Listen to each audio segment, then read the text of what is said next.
after I had a little bit of energy back, I started doing some research. I'm like, my thing was, how did I get here? The incident was on that day in June. Yeah. But how did I get there was what I needed to know. Because if I knew how I got there, I would have a better shot at reversing. Right? So they reduce your stress, take a baby aspirin a day is like, you got to be kidding me. So, okay, I started learning about these things called neurotransmitters. 18, almost 19 years ago, they were not talked about. Are you going through life blind? This is Eyes Wide Open with Nick Thompson. On this podcast, we share knowledge and stories that build human connection while elevating stigmatized societal issues such as mental health, holistic wellness, culture, free speech, and more. All to ensure we show up in the world with our eyes wide open. Hello, everyone. Welcome to this episode of Eyes Wide Open. I'm very excited for our guest today, who is Dr. Evelyn Higgins. Dr. Evelyn is an internationally recognized expert in the science of addiction and mental health. She's a certified addictionologist, advisor to the U.S. Surgeon General, author, public speaker, host of the Wired Biohealth podcast, and the founder of Wired Biohealth. There's so many more things. I was just joking before the show. I could probably do a whole episode introducing you and your work, but thank you for coming on today. How is your day going? Oh, thank you so much, Nick. It's my pleasure. Great. Good to be alive, and let's do today, because it's not going to happen tomorrow or yesterday, right? So let's just. That's true. That is very true. Well, I'm really grateful. I think just as an overview, and I'll let you describe this shortly, but the work that you're doing is so for mental health and addiction, and understanding the role that genetics play in that, I think is such a important topic right now, because, and you've talked about this, some of the ways that we treat mental health and even view addiction, it's very archaic. Right. It hasn't changed much. Right. And it's a different type of world that we're living in now. So we should be exploring new ways of treating people, especially with the mental health crisis and even addiction crisis we have. Absolutely. The technology has evolved, and the part where, I really got myself so involved was because while technology was evolving, we weren't bringing it into the mental health space, the addiction space. There was still, even though we don't want to say there was a stigma, there was still a stigma. And it was almost like, you got yourself here, you can get yourself out, and dropped the ball completely on the good part of where technology had brought us to be able to look at, Nick, 8 billion different people in the world with 8 billion different sets of DNA, yet we treat everybody exactly the same. It's in the definition of insanity. Right. That's so true. And to continue down that road, because that's the way we did it before, that's the way we did it yesterday. I'm like, well, I see the results, so let's change, Right. No, you're so right. And that's with everything. We're all creatures of habit, right? And we have this, so I'm in marketing at a software company, but we're owned by a manufacturer. So there's manufacturing is doing things the same way they've been doing things for 100 years at this point.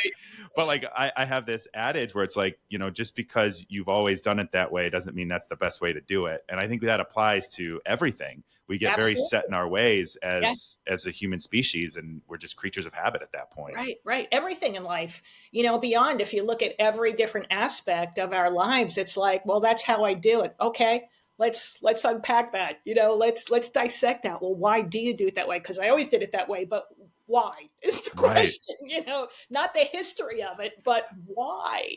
Exactly. And it's hard for people to change. I did a TED talk about understanding the biomarkers of addiction. And in it, I say it takes time for people to learn to think a new way. And that is, it doesn't matter what we're talking about. It still takes time for people to open up their minds and explore the possibility. That's not easy for people to do. No, it's not. And I couldn't agree more. And even before we started, we were chatting a little bit about my podcast break that I took. And even doing that was like, oh, well, I've been doing this for 2 years now, almost at that point. And it was just like breaking that habit. I would there were the moments that I would work on the podcast or edit it. I'm like, what do I do right now? You know, it's like, Yeah. it's a very strange Yeah. phenomenon, the way that Yeah. we operate. And that voice in our head could even beat us up like, come on, man, Nick, you're a grinder. What are you Yeah. taking this time off for? And you're like, but wait, I need a break, because we all need a break. And I would go as far as saying, I'm 64 years old. So in my entire lifetime, I think we all need a break. I mean, I have Mm-hmm. never seen people behave so unkindly to each other. Oh I've yeah. I've never seen the way people are showing up today, the way they are. And that's kind of a step back, take a break, and reset, and go back to, what are your values, not what you're being Mm-hmm. sold by somebody who wants something, but what are your values? What is your compass? And be true to that. We've lost that. Yeah. You know, we're like way into this already, but one of the, you Sorry. know, no, that's okay. You know, I was on a reality TV show, which is a little out of, it was me stepping into my discomfort. Yeah, no Um, doubt. you know, I'll put it that way, and thinking, you know, maybe that would be a good way to find a partner, considering it's atrocious out there Right, otherwise. right. But the thing that people ask me often, like, what did you take away from that? Mhm. And what it did for me is it kind of like opened up this whole new world that wasn't a part of my world, because over the years of my life, I had, you know, my own mental health challenges, fighting depression, loneliness, you know, feeling all sorts of different types of things. I'd done a lot of therapeutic work on myself. And I had really realized, like, I don't have to make space for people that don't serve me.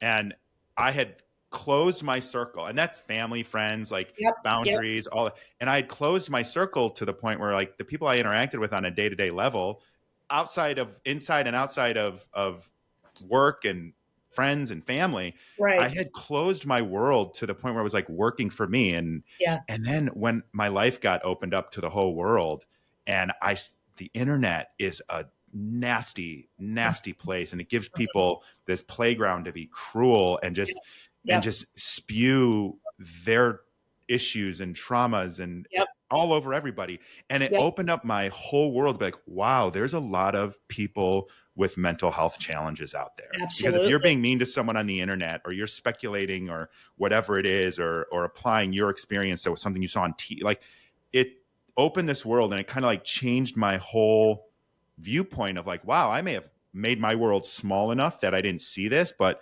everybody is so cruel and Right, challenged and struggling. And it just became this whole, again, I keep saying this, but like, whole new world to me of how right. damaged people are. Oh my gosh, yes. Oh my gosh, yeah. In fact, post pandemic, Kaiser came out with a study of 53% of the population being diagnosed with anxiety and/or depression. Diagnosed. Yeah. So if we go undiagnosed, we're north of 70+%. Huh. And when you're out there in the world living it, you're like, oh, easy. Yeah. Just go to the grocery store, you're like, easy. Why? Why are we behaving this way? It doesn't serve us. So what's the end game? If it doesn't serve us, it doesn't make back to the definition of insanity. Yeah. And to me, one thing I think I realized is, and this was more for me, I would say, but now I kind of see it in other people too. People actually don't take the time to check in with themselves Right, very often. And so they don't even know that they're experiencing right, anxiety, or what's the root cause of it, or why am I behaving this way right.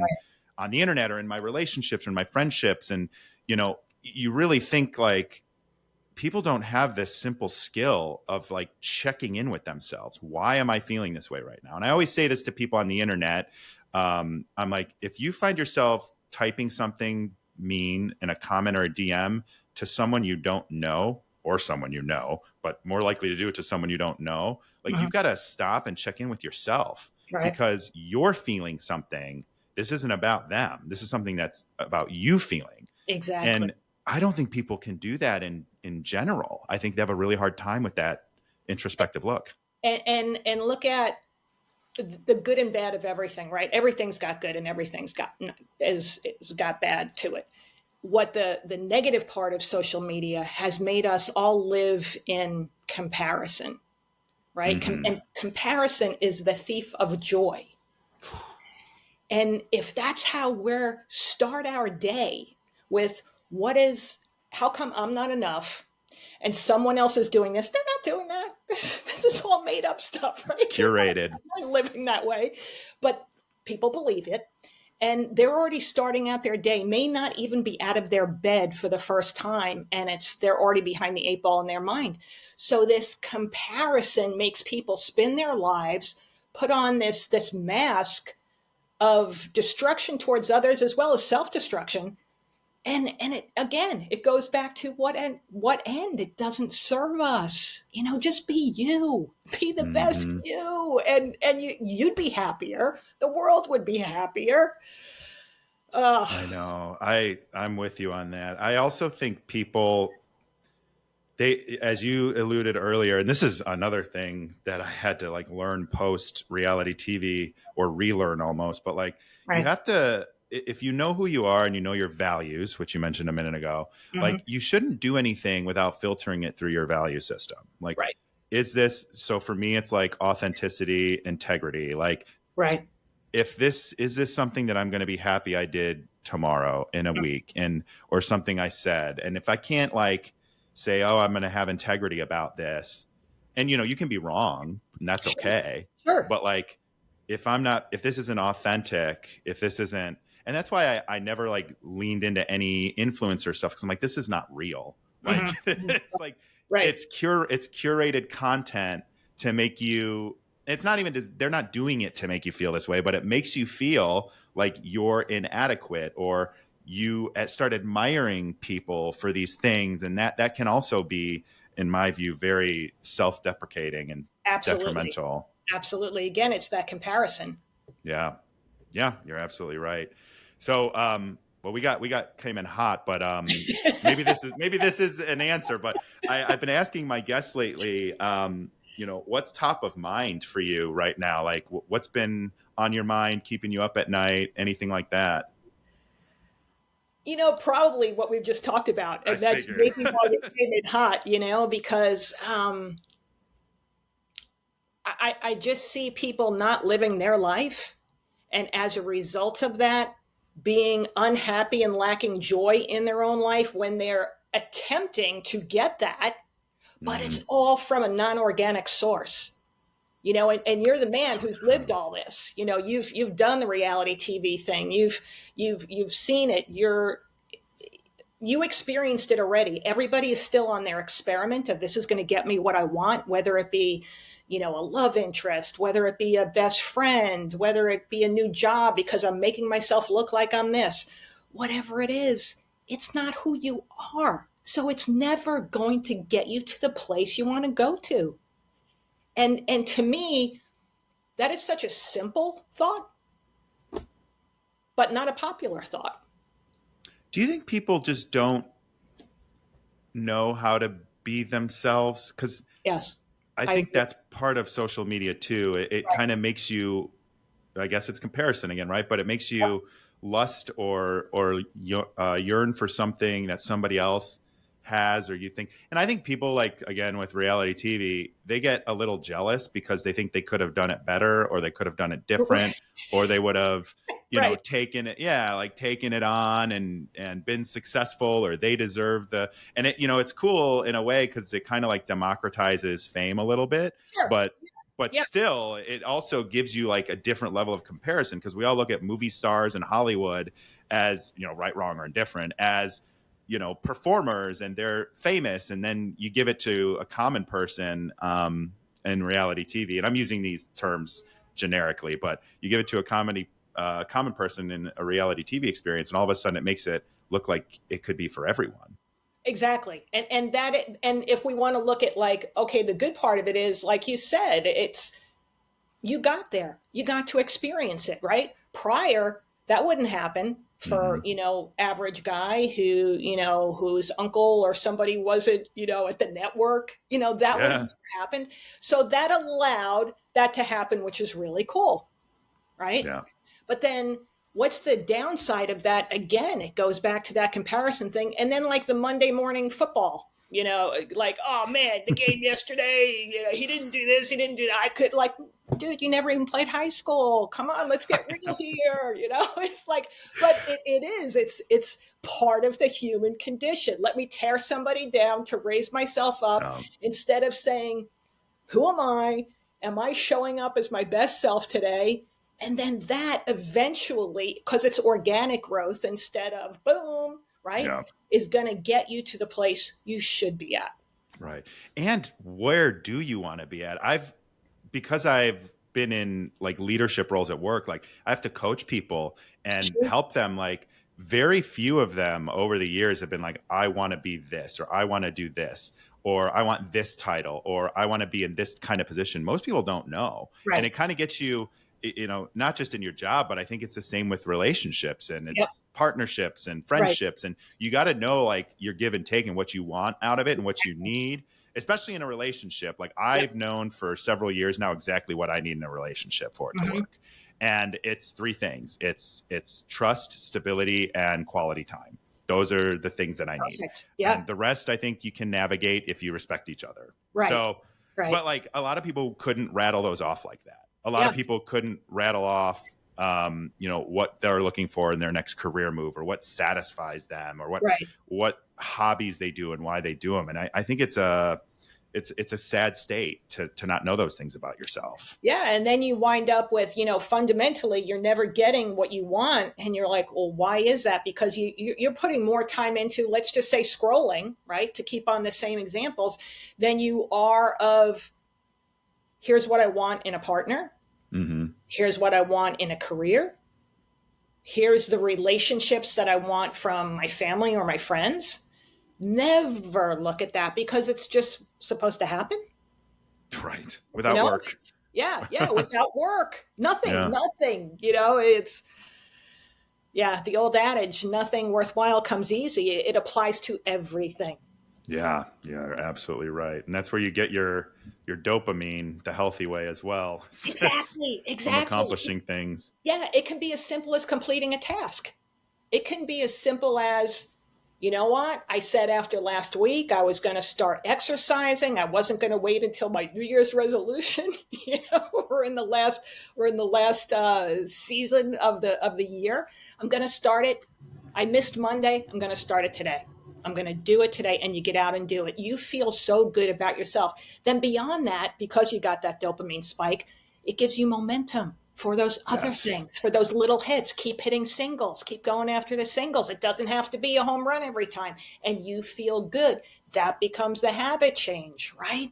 So it's so all of it. Last year I made a New Year's resolution, and I don't make New Year's resolutions. It was more of just like a resolution that I was going to, I was going to change up my diet, and I was going to try and get like physically healthier and stronger. Mm-hmm. And I'd always wanted to take boxing classes. Cool. And so I think it was like probably mid-December last year. I'm like, why am I waiting till the new year? Like, I'm going to start this right now. Right. And so I just started taking those classes, and I go like 3 times a week now. And I've started eating, more protein and paying attention to that stuff. And I'm like physically in the best shape I've ever been in at 39 years old. But it was that like building momentum. Exactly. Like, I'm going to go while it's top of mind. I'm not going to make excuses. Yeah. Even if I have a poor class, like yesterday I went and I did not have my best class. I was kind of like, I don't want to say sleepwalking through it, but a little slower than usual. But I went and I kept the habit, and I felt great afterwards. And those things, Right. And you're saying you're doing that 3 times a week. So what does it do to everything else? It makes you think about what you're putting in your body, because that's going to fuel you for your class. You're going to think about, I really need at least 7 to 8 hours of sleep, because tomorrow I have class and I'm not going to be able to handle it. Yeah. And all of those other things kind of start to line up the way they should. And you're serving yourself the best way you can. That's absolutely right. You're so right. I didn't even think about that. It does. It benefits all of the other stuff. So I like to start with that question of top of mind. I think we kind of, like you said, that's why we got into it. But I also want to ask you, you're doing a lot of great work. You have an incredible story. I listened to your TED Talk earlier today. You have been doing outstanding work in mental health with addiction based on your own experiences to So my question of what did you want to be when you were a little kid, and how did that lead you to where you are now, and what were some of the challenges in there? I think I'm very curious to dive in to what you were feeling as little Evelyn to where you are now. Sure. The first thing I can remember is actually in kindergarten, and I wanted to be an artist. I did a picture of myself with an easel in Paris with a beret on. I can remember that. Yeah. I always had very like creative outlets. Then I liked writing plays and doing shows, and I never wound up doing any of that, which was really interesting. So this is why I asked the question. One of my first guests I ever had, she had wanted to be and she was actually an author. That's why I had her on. She wanted to be a writer, and everyone kept telling her she was growing up, you're never going to make any money as a writer. You got to get a real job. So it's like, my whole reason for asking this is I feel like everybody has these grand dreams when they were a little kid, and then you kind of just get it's like a trap almost where you get pushed into capitalism or where you can make more money. Yeah. And then I could say as my life continued, I had a couple of health things that made me really, and I was always very physically active. I loved sports. I loved being outside. A couple of things health-wise that really made me realize that my life was a gift, one, and that my body was kind of the house of this whole thing. And then I really dove into learning about the body, how it works, and then that body, mind, spirit part of bringing it all together. And it would take too long to go through all of those reasons why, but they were several, like really like, whoa, okay, this is a lot. One person keeps on like another, like bing here, light bulb going off, right? But then I look at where I am now and all those other creative projects of the public speaking, of the being an author, of the podcast, of doing terrestrial radio. That was my creative outlet of taking what I had learned and wanting to share that. It was really when I started doing what we call terrestrial radio, right? AM, FM, old school radio. I was a single parent by then and had one child, and that was my life. And I started when she was in high school. I'm like, what am I going to do to get a life? Like, she's going to go to college and that's normal. And she should. And I don't want to be that mom that's like, I did everything and here I am alone. I'm like, no, we're not going to play that card. I'm like, so what do I want to do? I'm like, I love talking to people about health, which is life. And that's what we're doing here, right? We're talking about health, but it's life, because that is what health is, life. And you can't look at one without the other. I'm like, man, it'd be really cool to do a radio show. And I mean, I never even took one communication course in school, zero. I'm like, but I'm going to do a radio show. So, long story short, went to this radio station that was local and said, hey, I want to do this. And the manager said, come in for a tryout. And I'm like, tryout? How do you try out? Like, I knew nothing, Nick, zero. And now, did you have the concept yourself, or did they kind of tell you, here's the concept, now audition? No, I knew what I wanted to do, and they threw a concept at me as an audition. They said, okay, create an opera show. And I was like, okay. Your playwriting skills from exactly. being a young kid. I'll play along. I want this to happen, right? I'll play along. So I made it to the second cut. And then the manager says to me, okay, like, now you have to learn how to use all the equipment. I'm like, not good at that. All right. He goes, what do you want to do? I said, I want to have a radio show about health, but have it all about life. And he's like, we're a jazz station. What are you talking about? I'm not kidding. So he's like, all right, we'll give you a shot. Right. So I love that. Yeah. And it jazz. It turned out actually to be the most listened to show on that station. Wow. So what does this tell your listeners? Like, take the shot, take the chance. Yeah. Like, if you always had these other parts of you, go explore them, have fun with it. Yeah. Right? No, you're spot on. And as Wayne Gretzky and Michael Scott from The Office say, you miss 100% of the shots you don't take, right? Exactly. And Michael knows that. Yes, he does. Yes, he does. Well, I think, too, it kind of comes into imposter syndrome a little bit, which I am. My imposter syndrome is like, I don't even know how I still have such a bad case of imposter syndrome about stuff. So I imagine people taking that step is a big deal. It is a Sure. leap of faith and trust in yourself, and Yep. that's a hard thing to do. It really is. But when you're, I'll say, wired in that way, right? You're pushing yourself to go past those boundaries because we have to do the physiological changes in our wiring, but then we also have to do the habitual changes. How do we show up Mm, every day, right? That's really hard to do because that takes courage.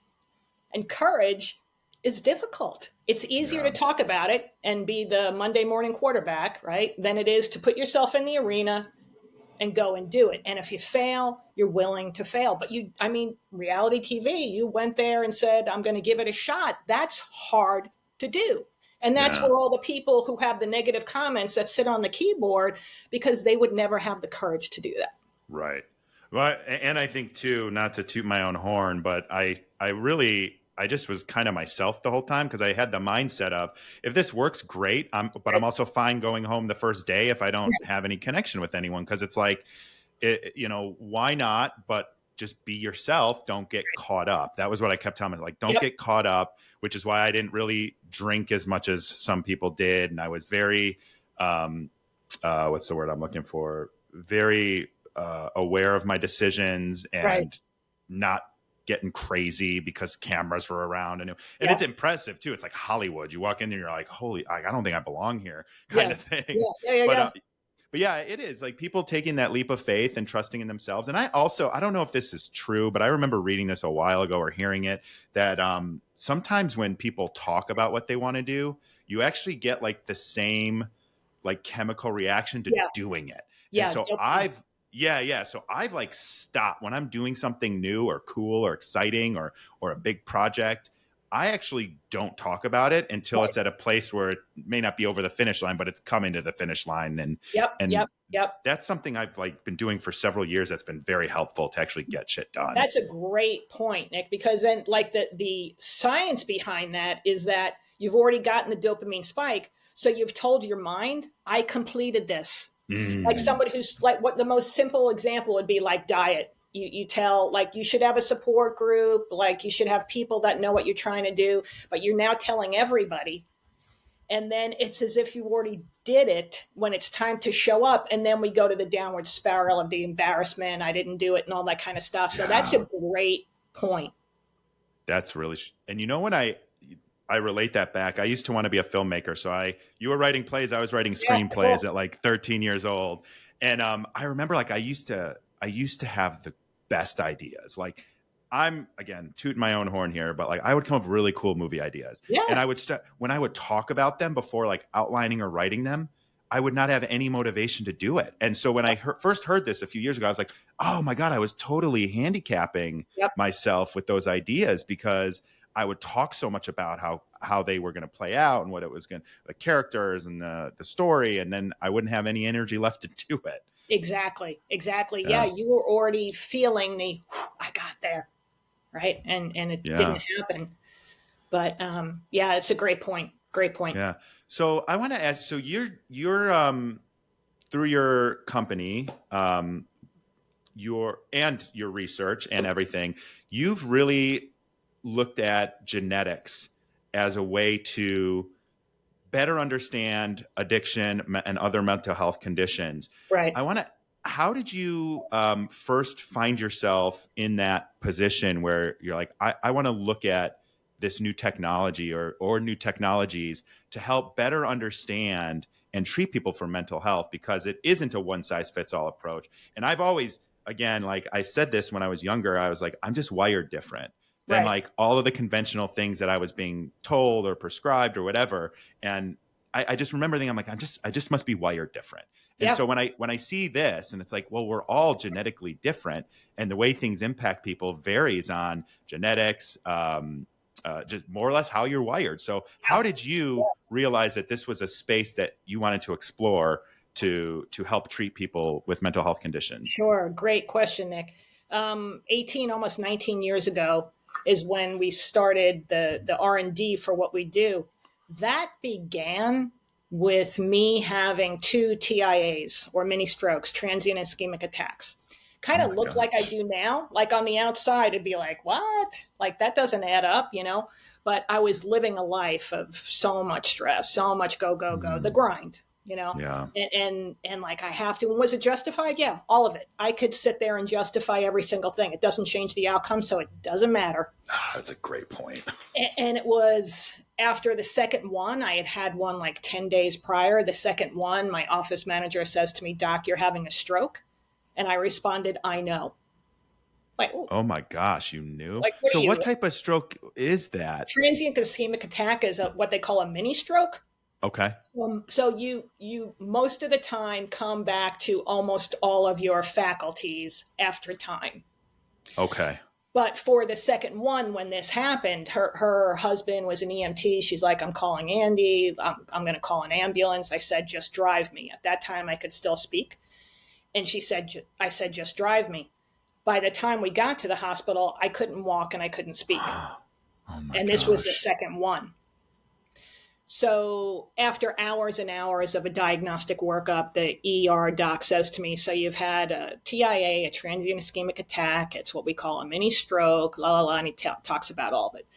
So at this point, I have half a funny bone left. And he says, I want you to take a baby aspirin a day and reduce your stress.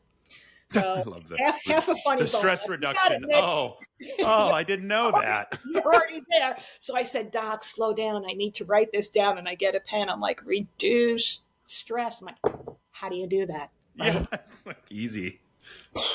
If only you So, had thought of that.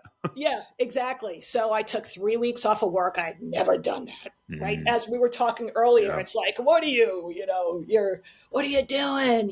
You can't take off. And especially our American capitalism, like Europeans have holidays all the Oh, I time. know. Like we get the I day. I worked for a Swedish company for almost 3 years, and they take the month of July off. Nobody bats an eye. Yeah. They take a couple weeks off around the holidays. They do ski vacations in February or March. Yeah. I was just like, at first I was like, what the hell's going on here? Like, Exactly. and guess what? The company still worked. The company was still profitable. And I have this really, really sidebar. I think Sweden and their time off and their like, everybody gets health care. Right. Everybody people aren't homeless. There's like less than 1% homeless. And I think it just fosters innovation. Like you think of things that come out, IKEA, Yep. Spotify. Yep. I think H&M came out of there. Some of the most innovative companies, and Yep. Spotify saved the music industry, Yeah. have come Yeah. from other countries because I think they are able to think and be Think clear. But differently. anyway, Productivity. It's the data is there to support. Productivity is better when you have Mhm. breaks. But I digress. We could do this. We're good like this. Yeah, you took So, 3 weeks off. yes, I took 3 weeks off. And after I had a little bit of energy back, I started doing some research. I'm like, my thing was, how did I get here? The incident was on that day in June. Yeah. But how did I get there was what I needed to know. Because if I knew how I got there, I would have a better shot at reversing. Mm. Right. So they reduce your stress, take a baby aspirin a day is like, you got to be kidding me. So, okay. I started learning about these things called neurotransmitters. 18, almost 19 years ago, they were not talked about. Today, Right. we've talked about dopamine, twice already. We mentioned dopamine, or 3 times. That did not happen then. If I mentioned even the most known of them, serotonin, somebody would look at me like I was from outer space. Yep. And People still don't know. it's unbelievable. It's unbelievable. So I became my first science experiment. I was like, all right, let me see what all of these neurotransmitters, these brain chemicals, and the interaction with the hormones are doing. Cortisol, right? Our stress hormone. Let's see where that's at. So it was literally flatlined. I've never had a patient since that was as flatlined as it was. And Can I ask, at the time, I know people didn't talk about it, but was there science around it at the time and it just didn't get mainstream, or did people not know what cortisol was in the medical field? It was not, it was like, it wasn't talked about. It wasn't researched. It was like, well, what are we going to do with that? Because we're not going to sell you something as a result. That's exactly right. We don't have a medicine that can. So started learning, and I'm like, all right, so what do all these things mean? What do they do? Started going to all medical seminars on all my weekends, and I'm Were like, you a doctor at this point? I'm yeah, sorry. Okay. yes, yes. So on the screen is a case history of somebody with a stroke. I'm like, oh my gosh, my numbers are pretty much Right exactly there. the same. That could be me up Jeez. there. I'm like, wow, okay. So after that was like, shame on me if I don't now take what I've learned and bring it to the rest of the world. Shame on me, Mm-hmm. because to the point of why weren't we talking about cortisol? Because you're not going to make any money. There's no money attached to sell you something for the rest of your life. And that kind of segued me. So that's that long ago. It was only in 2015, tail end of 2014, beginning of 2015, that the technology, excuse me, to look at the genetic portion of what we call SNPs, Mm-hmm. single nucleotide polymorphisms, came about. Polymorphism is simply a variant in the coding, an error in the coding. Mm-hmm. I'm like, whoa, eureka. Let's put these things together and then figure out why, what, before it happens. This is how you're wired. This Right. is you. Let's change this. Let's optimize, because now we understand the field of epigenetics. To me, the most fascinating part that exists in science today. Here's your cards, your DNA, your cards, play them out. That's your life, pal. That's what you got. Correct. That's not going to change. What changes is the expression of those genes. That's epigenetics. So we can say we've got to start with isolate and measure. What's your wiring? What's your starting point? What's your blueprint uniquely to you? But once we know that, okay, here's where we could have potential downfalls if epigenetically, if stress comes into your life Mm-hmm. mainly, all these other things change. These genes could get turned on, these genes can get turned off. Let's prevent those things from happening. Doesn't that make sense? And that became my thing. And then personally, I had married a man who was an alcoholic, had several addictions actually, and we had a child together. After she's born, now I'm already seeing his behavior. I'm seeing a lot of Mm-hmm. mental health concerns. After my daughter is born, we find out my husband's adopted. So now I'm like, whoa, okay, what do I need to know as far as health history goes? Because So I'm he didn't seeing, know he was adopted either? Oh, wow. yeah, yeah. Okay. And even another show, the week before we get married, I said to him, are you adopted or something? And he's like, why are you saying that? I said, because nothing is adding up and everybody is running away.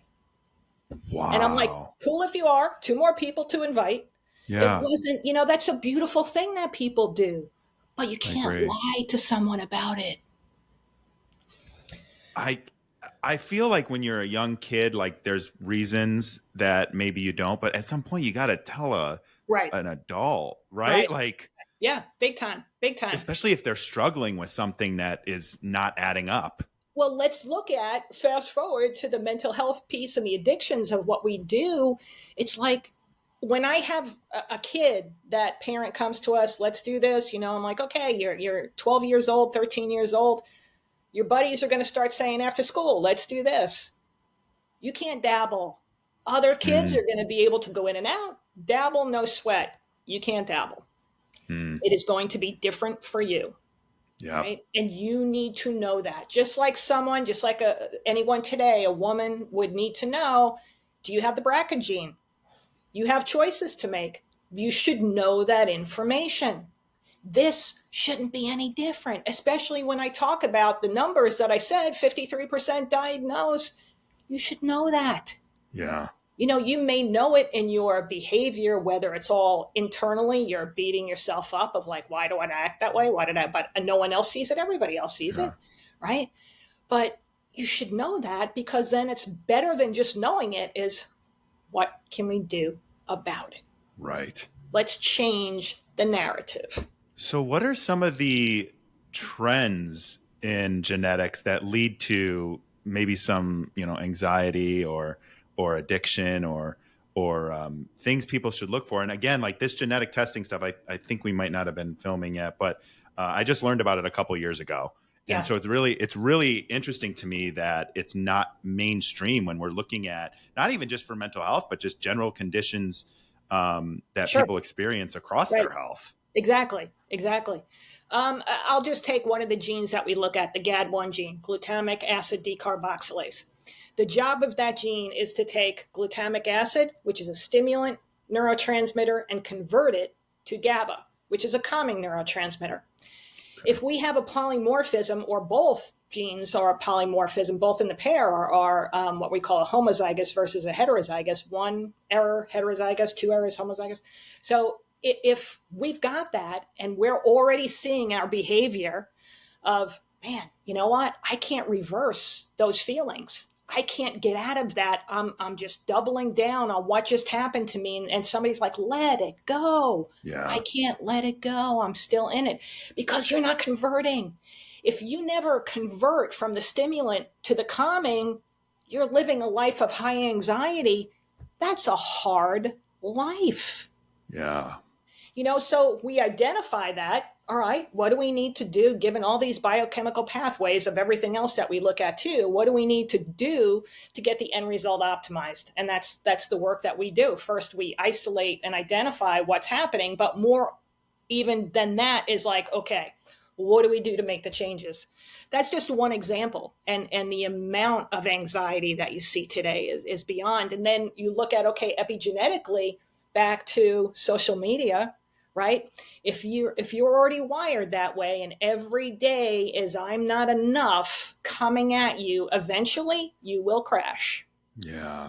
I think too, during COVID, I had friends that developed like unmanageable anxiety that Yep. they'd never Yep. experienced before. Correct. Yeah. Correct. And go ahead. That's the whole, that would be it. It's like those genes were always there, but you never had the same stress that you were living with in COVID to see it show up. That's exactly a great example. So then what are some of the things? So I'll back up. One thing that has always struck me when it comes to mental health or even physical health, like I talk about this sometimes just with friends and even on the show, but like, I think there's genetics that obviously play a role in everything. Yep. And then I think there's also habits passed down from generation to generation, like eating habits, stuff like that. Like I grew up in the 80s and the 90s, and we ate processed food Yep. like crazy. And so I had to like retrain myself as I got in my teens and adults to like eat real food and better food. Yep. So I think habitually I could have stayed on that path and been overweight and unhealthy and all that stuff. So, but there's also the genetic component to that. So I think it's the same with mental health, but we talked a little bit, like you take these approaches to anxiety, and instead of realizing someone turned these genes on during COVID, it's like, here's a Klonopin, here's a Xanax, here's an SSRI, which I know I actually wanted to talk a little bit about with you. And it isn't looking at what the root cause is. It isn't looking at the genetic makeup as to what's doing this, nor is it giving you, a holistic approach. And I'm not saying like medication's bad. Medication helps a lot of people, but I think there's other considerations like genetics that just aren't there to help people get a holistic approach. Absolutely. Yeah. Yeah. And to your point, I always give a disclaimer. You'll never hear me say, don't ever take a pharmaceutical. You'll never hear me say, don't ever have surgery. Both of those things save lives. But the problem is that we abuse them rather than use them. And for that to be our starting point for everything doesn't make sense. No. Right. And then we do have the physiological part, the genetic part, and we do have the lifestyle part. Right. And so often generationally, people are like, well, my mom died at this age. My dad died at this age. I might as well live it up because I'm dying at the same age. It's like, because you have the same habits. Right. It's not strictly genetics. It's because you have the same habits, and it may be even the same way of thinking. Right. That's so totally if you're true. A negative thinker, you're going to be right all the time. Yep, it is the doom and gloom. You'll be right all the time, but it's all of it together. That's actually my latest book will be coming out soon, is about all of those pieces together. And we have to look at the whole picture. We're all unique. I use the number 8 billion people in the world, 8 billion different sets of DNA, also 8 billion different personalities. Yeah. And the whole like selfie part of social media started with look at me, look at me. Why don't we really look at you? Instead of looking at the other guy who you're trying to make yourself out to be, let's really look at you and show up. And that's beautiful. We all should be different. I agree. I actually think people would do better. And we talked about this already too, but like who you are and embrace the weird or embrace the different. Yeah. I say I'm unapologetically myself because I got some weird in me. I've got some things, like I have funny habits. Like some of them got revealed on, social media or in reality TV. Like I make my own toothpaste and my own soaps and a lot of my own condiments because, I'm weird and I want to know what's going in and on my body. And it's like, Yeah, but it's like, yeah, it's like weird to some people or we all, but you got to embrace it. Like, why would I be embarrassed to share something something like I make my own toothpaste because I've been doing it for like 12 years at this point. That's cool. It's like, that's really cool. Yeah, it's weird, but I think a lot of people can't embrace those weird parts of them, right. And they kind of are shameful about them. Yeah, it's the courage thing again. Yeah. It takes courage to say, I want to know what's going into my body. That shouldn't be that odd of a thought. Oh, so weird though. People get very upset about it. Yeah, people get crazy, but that's uniquely you, right? And it should be. It should be. Yeah. So when you you launched your company, why am I blank? It's because it changed the name on me. It's Wired Biohealth, right? Yeah. Wired Biohealth. Okay, sorry about that. No, that's Wired Biohealth. You launched that to, and I know you have several different packages that you offer for readings. Why don't you tell us a little bit about when you decided to launch the company, what your mission is, and how you're helping people understand their genetics better to improve their wellness? Sure. So the first, after it kind of gave the backstory of getting involved and do the R&D and all that kind of stuff, the first space that we were in was actually with Wired for Addiction, and it was in the criminal justice space. Because you see people, just because you're going to jail doesn't mean now you're going to come out and be a different person. Right. Physiologically, nothing has changed within you. And that's why we see people, repeat offenders, happening constantly. And it was like, this doesn't make sense. Regardless of the political aisle you sit on, it doesn't make sense for society, right? Because it's costing everyone. Plus that individual, nobody wants to be living that way, right? Even if they're like, yes, I do. No, you don't. Right. Okay.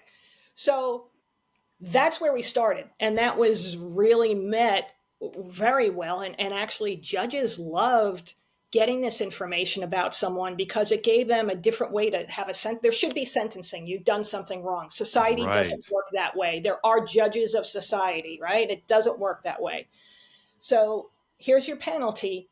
I want you to do this also, because now the judge has objective data of here's what's going on with this individual. Why don't we take care of that part too while they're doing their other part?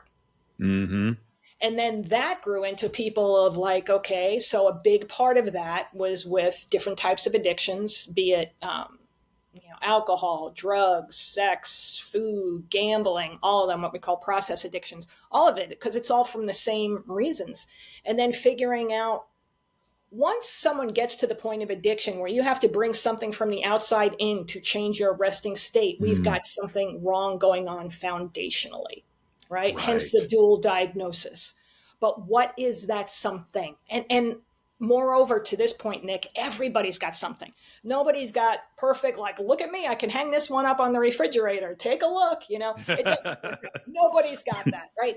But it's, where are your issues and what do we need to do about them? We need to identify what's going on with you, uniquely you, and then, okay, what's our plan to change that? So with addiction, then it was okay, there was nothing there, it being a biopsychosocial disease. We were good with the psychosocial. We were doing nothing for the bio piece other than saying, here's your MAT, here's your medically assisted treatment, and everybody getting the same thing. And we're still not getting the results. The recovery results are not good because we weren't looking at the individual for their Right. unique It's like you physiology. go 28 days to rehab and your habit's broken and you're fine now. It's like, what? Yeah. And then you're back again, right? Yeah. Because no one ever looked at what was the foundational in your physiology, creating those thoughts, what we call aberrant behavior. Aberrant behavior is something like risk taking, impulse control, anxiety, depression, addiction. You're going to wind up back there. Right. So that was great. And then people came to us and said, I'm not quite at that place, but I do feel like there's a lot of anxiety going on. There's ADD, there's ADHD, there's depression going on. Like, okay, so then we created a more extensive, still looking at those neuropsychs, but adding more parts to what make our body work most efficiently or work poorly. So that was kind of how everything got to where we are today. And now you're helping people across the mental globe. health challenges. Yeah, with across the globe with mental health challenges, addiction. Yep. And what is there any like big trends? I know we're talking about the individuals here, but like, are there big trends that you've noticed in, pick one, addiction, anxiety, depression? Are there trends in there of things that people could maybe identify or look at? Whether obviously you can't see the DNA without getting, a test, but are there trends there that people could maybe recognize in their behaviors or their thought patterns? Yeah, I would say by just reading about it and what, like I mentioned that one, the GAD1 gene, right? And if that resonates with a listener and they're like, wow, I feel like that's my struggle. I never get to that place where I see my friend sitting there like, what's the big deal? Relax. Okay, you're still telling me about getting cut off this morning on your way to work and we're here tonight at dinner, like let it go. And the individual says, I want to let it go. I'm not like that. But you don't know the why behind it. Right. So take that deeper dive and let's do a panel and let's see what's happening. And even to the point of, we prescribe more medications than any other country in the world. I know. Right. It's unbelievable. We make up depending on who's doing the numbers, 5 to 7% of the world in the United States. Yet we're consuming 70% of the entire world's pharmaceuticals. When it comes to pain medications, we're still that same 5 to 7%. We consume 80%. So then that makes me say, when we're looking at everything, is our pain physical? Is our pain emotional? Is our pain intellectual? Is our pain spiritual? To me, it's all of those. It's all of those for sure. All of them. And but we treat the symptom, not the holistic thing. Yeah. And that's the whole thing. So probably like 7 years ago, I got off of antidepressants after being on them for probably 10 years, or at least on and off for like 10 years. I tried several different types. Typical. Yeah. And it was just trial and error. It was, my doc, literally like my primary care physician, it was like trial and error. And I had varying results, including, severe suicidal thoughts on one of them. And after, I landed on Zoloft as the one that worked. I use air quotes for those listening, worked the best because it kind of like leveled me out where I didn't have highs and lows and ups and downs. But with that came like the death of creativity, the death of emotions about things I probably should have been more emotional about. And as I kind of like realized, I'm like, okay, this is like my fifth one, maybe sixth one that I had tried over the course of, 8, 9, 10 years.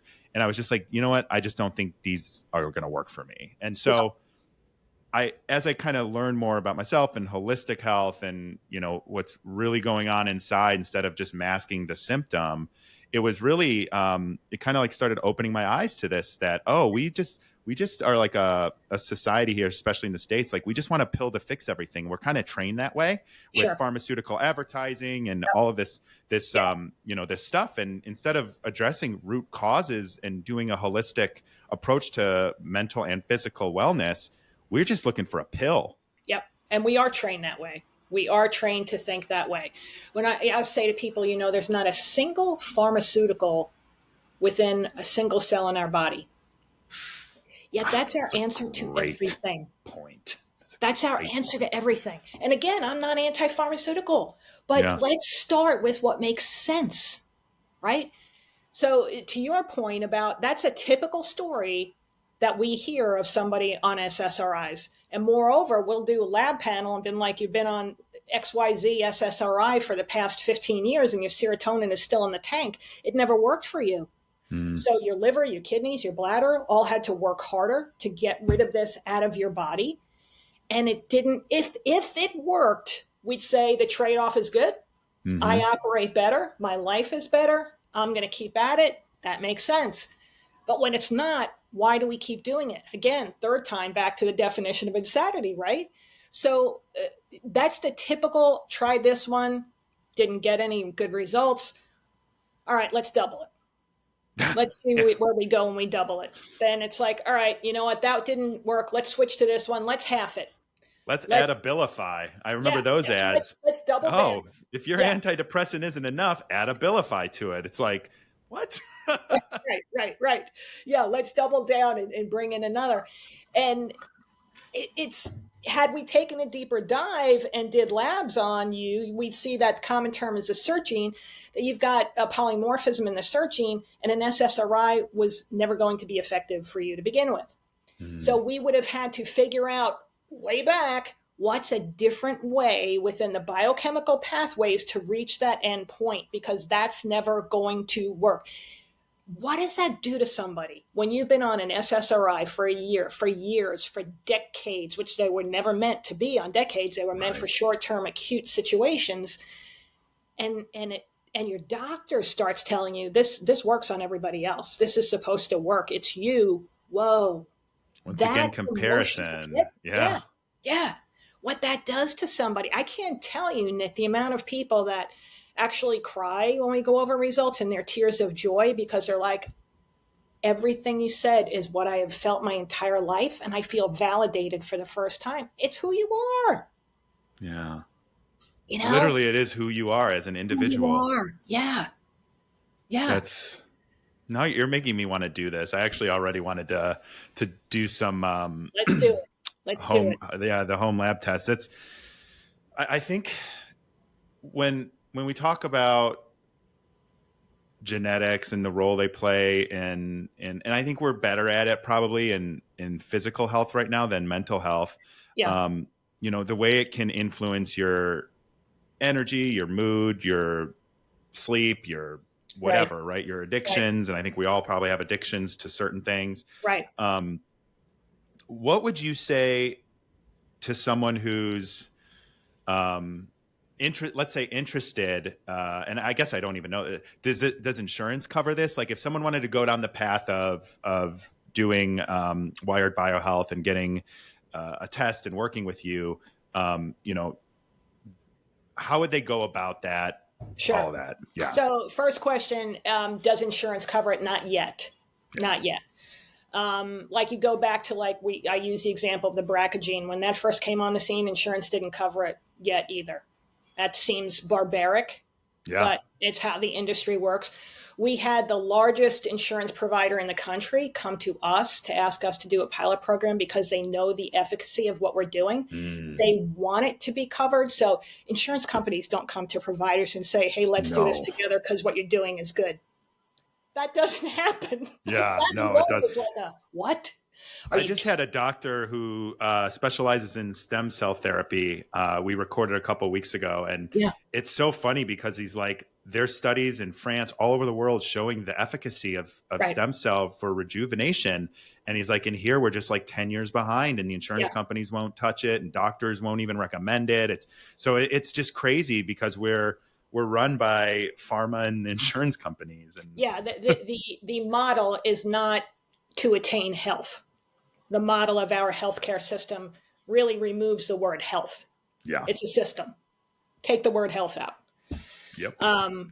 It's true. I mean, other places are so far advanced because of the open-mindedness, because it's not run by how much, what's the profit Right. margin, Right. right? Well, I always tell people too, I'm like, I'm a politically active person. Like I have a couple big issues. One of them is healthcare, because I think Mhm. we need to put the health back in Yeah, healthcare, to yeah, your point. But I yeah. think too, like a system that is, publicly funded, not run, or maybe run like the NHS in England too. Like Mhm. there's incentives to get people healthy instead of get them sick. Correct. And right Correct. now we've got a system that's incentivizing giving people pills and making people, stay unhealthy, treat the Right. symptoms, get them Right. on that recurring revenue of a monthly, pharmaceutical. Yeah. So yeah, To the point of, wouldn't it be cheaper even to have somebody do a panel paid for by the insurance company? They identify the root cause of the anxiety. Okay, we've changed that because we've isolated where it is, looked at the biochemical pathways. This is what this individual needs.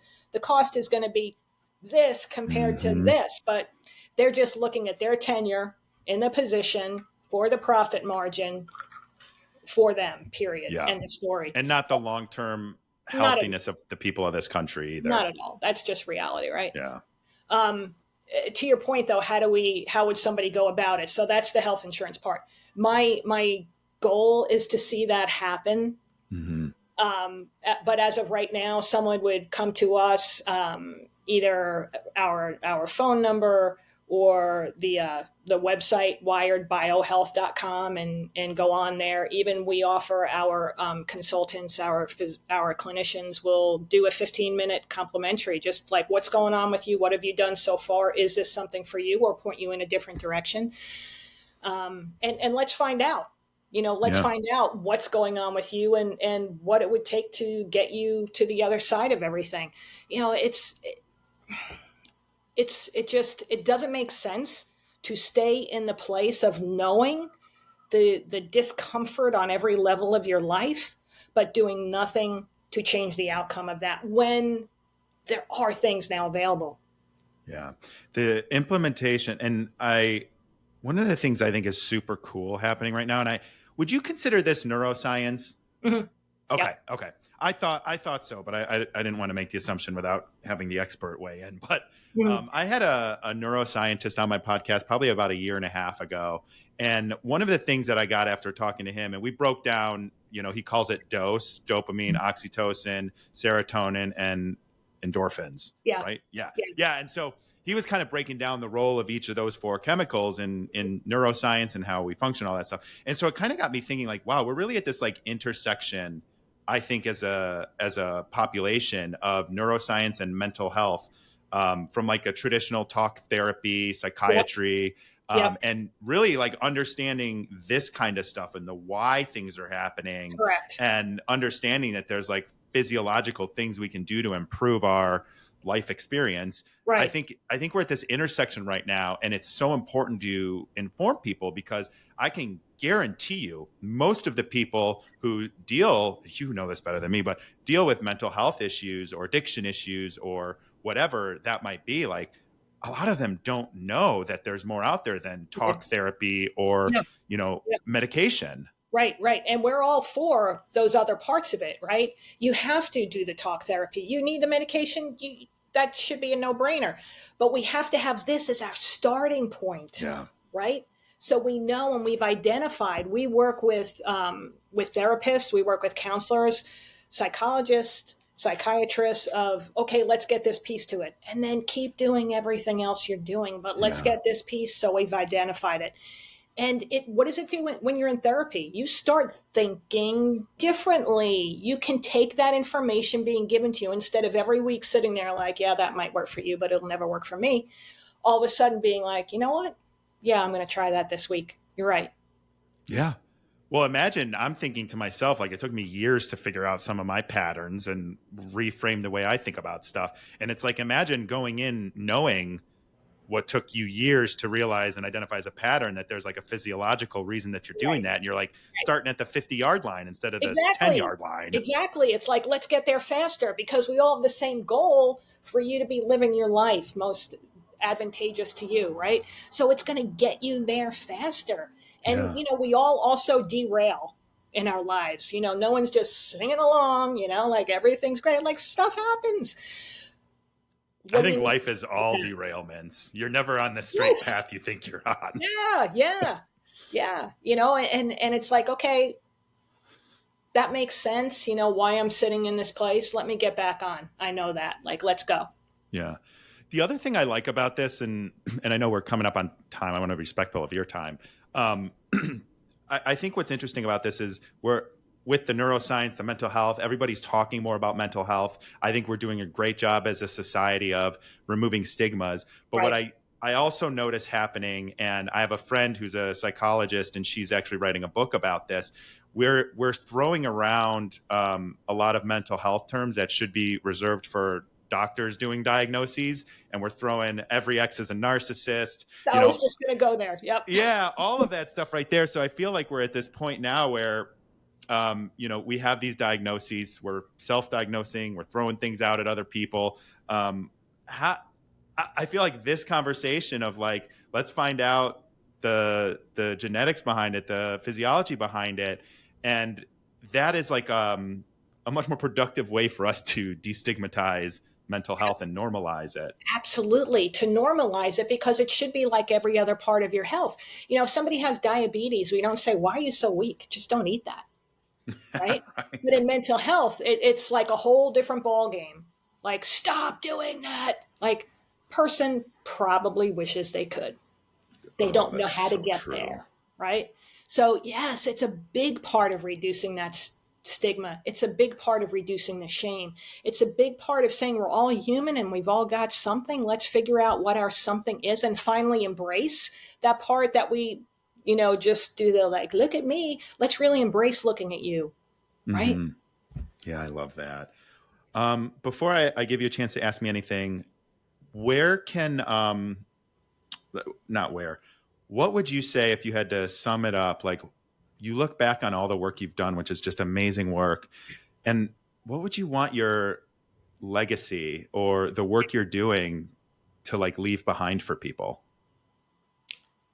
Really the sum of my whole life, talking about like the little 5-year-old artist to the, where I am now, that our life is a gift. And to understand that now, wherever you are in your life, to understand that now, today, and be able to have those pieces that allow you to start living it Mm, like it's the gift that it is, doesn't mean life isn't going to hit you sideways sometimes. But to have all of this available to us and take a time out, pause, and breathe and say, this is a gift today. This is it. What is today going to be for me? And make it your best given what we have available. mm. That's And I would hope that I get to be a piece of that to keep things moving, moving further. I have granddaughters who are 3 identical twins. oh my Their gosh. starting point in life. Yeah, it's so cool. That, I mean, we're doing the Halloween Oh, practice every what are they day. going to be for Halloween? Spider-Man and Anna from Frozen, and Oh, that can okay, change. very. That can change every day. Oh, we've got a few. Well, we got like about a week, a little over a week, so I'm sure Yeah, that can change quite a bit. and then I get asked every day what I'm going to be. Which is Well, then they tell me what I'm going to be, a rainbow something unicorn. Like, okay, okay, sure, whatever you say. rainbow princess unicorn. I think, okay, I'll be that. Um, no, but to know that their starting point can be so different too, and that we take the things that are good and we embrace the things that are Hmm. good, and we take the things that should go to the side and start seeing that for what it is. Yeah, I live and die on the.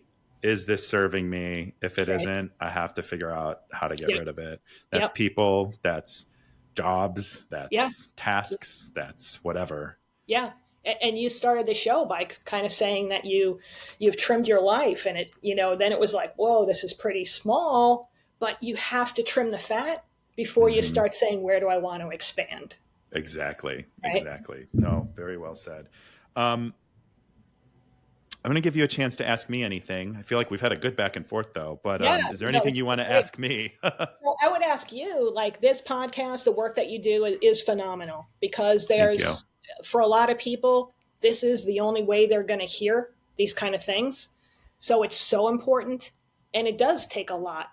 out of you to do this? Because I know for what it takes to do a podcast Oh and, yeah. a radio show or any of those things. So what do you see as your driver for the work that you do, and where would you want to see it end up? That's a great question, and thank you for the kind words of Oh, support. sure.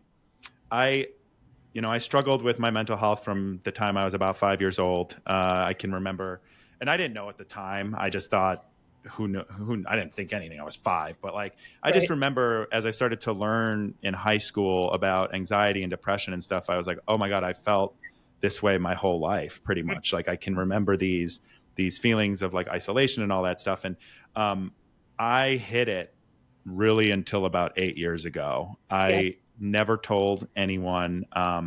I secretly saw a therapist through a public, I don't think it was a park district, but like a public program. Hmm. And I literally told one person, and I saw her, I don't remember, and it wasn't long, couple months, when I was in my early 20s. And, I was just struggling in silence. And it's not something that I could bring up to family or even really friends at the time. Hmm. So I just would isolate, and I would have really, long depression bouts, days where I couldn't go to work. And I just isolated, and I, manifested physical symptoms of it, all of that kind of stuff that happens. And when I first started getting comfortable talking about it, and I went and started really doing therapy and taking therapy seriously and getting, making better decisions for myself, and, the Right. boundaries and all of that stuff. I got a little more comfortable telling the people that were closest to me in my life, but it wasn't something I was ready to talk about. Like I was Hmm. like, Hmm. I'm having, I'm feeling lonely, I'm isolating, like I don't Right. want to, whatever, right? And then as going through the whole Love is Blind reality TV experience, and kind of having the world opened up to see how many people do struggle, Yeah. and made me feel like I'm not alone. And I was kind of like, well, this is a huge growth opportunity for me to talk about my experiences and the way the shows impacted me, and at the Hmm. time my relationship and all Hmm. this stuff. And it was really, really hard. It was Hmm. a lot harder. It's like easy to think about, and then like you start doing it and it's really, really hard. And it's not just that, it's the physical health, Yeah. living holistically, knowing what's going on, in the world. Like you can't have the discussion we had about insurance and pharmaceuticals with a lot of people. They don't want to hear it, right? It's too much. And Right. so, I wanted to be like, I want to have, I have this 15 minutes of opportunity here to make something out of it that Right. is beneficial. And I love helping people. I actually think it's a toxic trait of mine that when I'm struggling, I go help somebody else, and that's what gets me through it.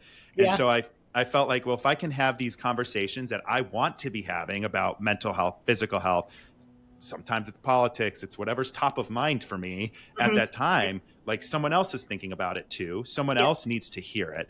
And one of the most, and I get a lot of people that send nice DMs, thank me for these. I had some guy, this was about a year and a half ago. I was just walking with my friend, and he was probably like 20s. And he stopped me and he said, thank you for talking about men's mental health. Like, Wow. you show me that it's okay to talk about it and feel the way Yeah. that I'm feeling. And Yeah. that was a moment I go back to often, because I'm like, wow, like this, I may not hear it every day and I may be in it every day, but like, I don't, if I can help one person feel better or learn something with the Yep. show, Yep. that's why I do it. And that's what's important to me. And to Yep. learn myself, like learning about this with you today, and learning about biomarkers and how everything, works together, like that lights me up and it makes me smarter and it gives me more information. And I hope that, my curiosity helps others get that as well. Beautiful. Well, I would say it That's, does. I would well, say it thank you. does. Thank Yeah. you. So well done. Well Well, done. thank you. Thank you. That was a great question. So all of this will be in the show notes, but where can people find you, get in touch on social media, and check out if they want to do an at-home test and work with you? Sure. So Wired Biohealth is the website. Um, or any of my social medias, Dr. Evelyn Higgins, Instagram, Facebook, um, what's the other one? TikTok, No, I don't LinkedIn. do TikTok. LinkedIn, of Good for course. you. I don't do TikTok. I have to kind of be like, oh, that's enough. Oh, I have a TikTok. I post and go. So like I'll post something in there. I'm out. I Yeah, don't go yeah, through the algorithm. I'm not getting yeah, sucked in. yeah. So your best way, probably go to the website. Or phone number 888-741-7099. But go to the website, peruse there, make an appointment. It's 15 minutes, and it's not going to cost you anything to hear what you've already done, where you're at, what you think might be happening, and is this a fit for you? And we work with people all over the world. We drop ship the lab kits to you, so it can be done at home. It doesn't have to be time off of anything else. If you need counseling, therapy, anything kind of coaching beyond that, we can set you up with that as well. So I just would really suggest to people, don't sit in your pain. Don't sit in your pain. You'd be shocked at the amount of information that would come out of this to say, wow, I felt like that my entire life. And what a validating feeling, and also like motivation to stop feeling that way. Exactly. Yeah. Yep. That's amazing. And the cycle, end the cycle. Yeah. And the cycle. I love that. All of those links, those will be down in the show notes for anyone. I encourage you, take a look. This has been very knowledge capturing for me, I will say. So I want to thank you for your time, and your work is phenomenal, and I'm grateful that you're doing it and leading the charge. Thank you so much. And on the social media posts, they're usually something that's just really motivating and uplifting every day. I have people say to me, to your point, like, I didn't see it for a few days, and then gosh, when I did, I felt good again to start out my day. So that's, it's like we need more of that. We're all in this together.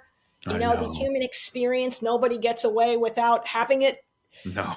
And there's all those pieces to it. So just be kind. Just be kind. And if you need help, have the courage to ask for help.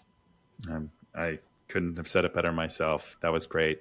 Thank you so much. This has been wonderful. Nick. It's been great. Yeah. So after we ended the episode, Dr. Evelyn and I continued talking, and I decided that I was going to go have my Wired for Biohealth biomarker test done. So on next week's episode, Dr. Evelyn and I are going to get together, and she's going to actually review those results and what they mean for me as an individual on a whole part 2 episode. So make sure you tune in next week. I'll walk you through the whole process, and Dr. Evelyn will walk me through my Wired for Biohealth biomarker evaluation report. So I look forward to seeing you then. Thank you for joining us on this week's episode of Eyes Wide Open. If you enjoy the show, the best way to support us is by sharing or dropping a review. For more information and content, check out engagewithnick.com or find me on Instagram at nthompson513. Don't go through life blind. Do the work so you can show up in the world with your eyes wide open.